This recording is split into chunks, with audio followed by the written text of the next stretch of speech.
So today I'm going to talk a little bit about how coursework, both within the College of Architecture and outside of it, kind of fed into my primary thesis work in the Master of Science in Landscape Architecture program. Yeah, as I mentioned before, I graduated in spring. It's a Master of Science that is a 2-year program. They also have a Master of Science in Landscape Architecture that is a 3-year program that's more practice oriented. And this degree is more for people who tend to have that experience and are looking to pivot into research directions. So that could be either entering academia or it could be pursuing research within a firm, because a lot of firms are starting to do that as a means of kind of documenting the successes and failures of their projects in terms of environmental and social performance, testing materials. There's lots of different kind of avenues that you can go. But that's kind of the overall program. And the culminating experience is this thesis research, a study that the students design, and they bring their interest into the program, identify faculty with similar experience, and kind of launch from there. And so I brought to this program interest in the attachments that people have socially and emotionally to different types of land uses and land management practices. And the yard has always been very fascinating to me, and kind of the conventional landscape, conventional residential, institutional, like college campuses, commercial properties. Often these properties are not the ones being designed by landscape architects, but they cover a significant amount of land. And the norm that's associated with them has a lot of environmental consequences, implications. And so I wanted to dive a little bit more deeply into that. And I also brought this interest in alternative land management practices. And green infrastructure is a primary one, an example of that, that's treating stormwater in a different way. Instead of pushing it off of the land as fast as possible, putting it in pipes and then dumping it in rivers, it's really treating it on the site and really rethinking that norm of land management. And I was also curious and exploring why this isn't taking on. Why are these sustainable kind of ecological alternatives to conventional land management not sweeping the country as fast as we kind of need them to, given the urgency of climate change and environmental degradation? So this is what I came into the program with. And I wanted to talk about how a handful of classes that I took allowed me to investigate aspects of this research, different themes of it, in what I found to be really engaging ways.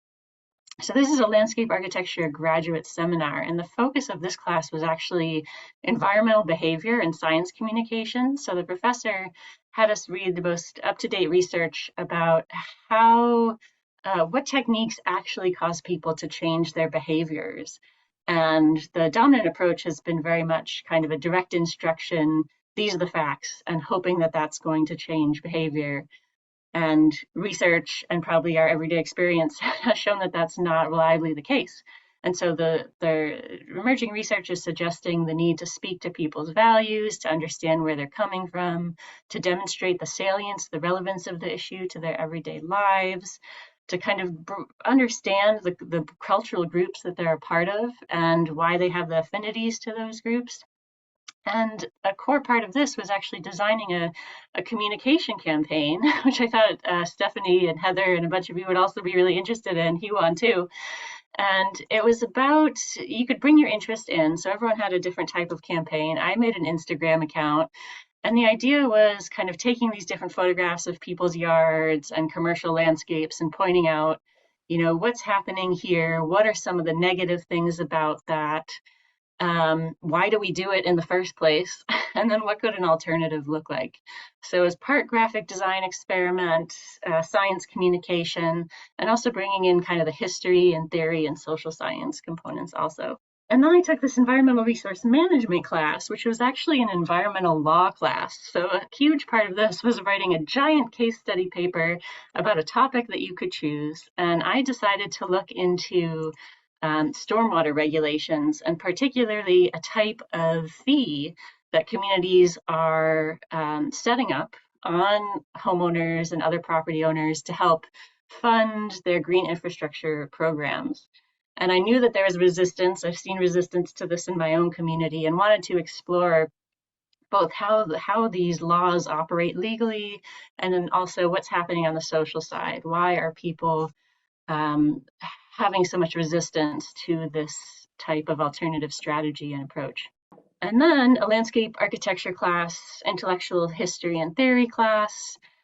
Through this, we also were able to choose kind of the research topic. And I looked into the aesthetics and ecology debate in landscape architecture, how at different times over the past couple hundred years, there's been discourse about separating aesthetics and ecology, form and function, art science, beauty ecology, and then bringing them together, moving towards integration. And so that is a really strong foundation for this broader topic of how do we integrate ecological design, something that looks and functions very differently, into this what's kind of expected and ubiquitous in the landscape. And a special studies course, this was where I started to explore one particular type of green infrastructure, these rain gardens along streets in residential areas. I looked at 5 different cities. I used the Google Street View. You can actually go back in time, toggle back in time on individual streets.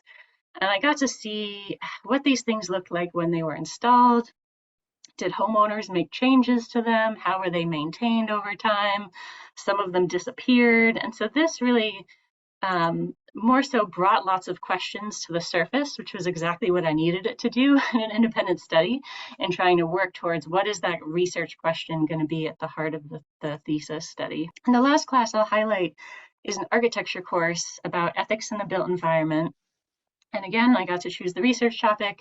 I looked into African American garden representation, which is largely lacking in the canon of landscape architectural history, which really ties into what you're doing, Heather. And this really became a discussion about how landscape architecture is defined, how art is defined, and it also relates to expectations that people have for how a landscape should look.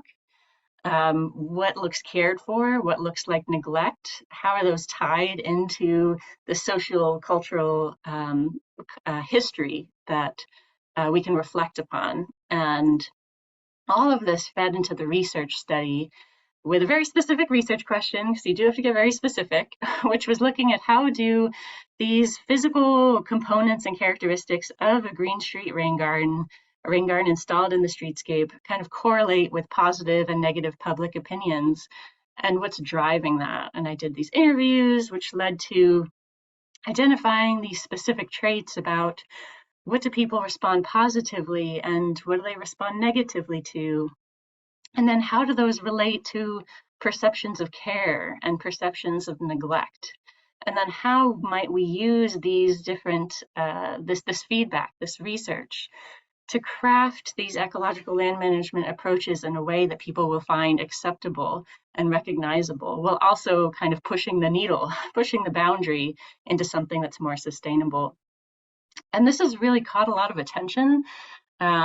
I have since presented on this topic at lots of different conferences with Eliza Pennypacker, my advisor, and had the opportunity to write articles together. We were speaking at an online conference in Kansas City recently.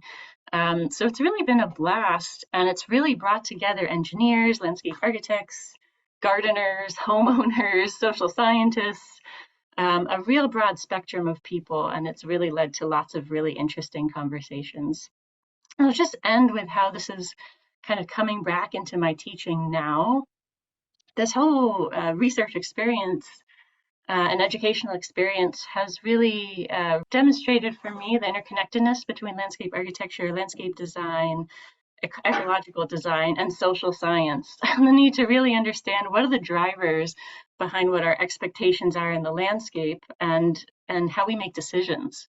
So that involves environmental psychology, involves philosophical aesthetics, environmental behavior, and these aren't necessarily expectations that someone new to a landscape design program might have for what they're going to encounter in their work. But at the end of the day, engaging with people is what we will do as practitioners every single day. And in order to push the norm, which is what we're trying to do with this urgency of climate change, we really have to understand that and learn how to communicate with people and how to find that not necessarily middle ground, because we have to go a little farther, but we have to find an acceptable ground in which we can make change happen to go from something like this to something like this.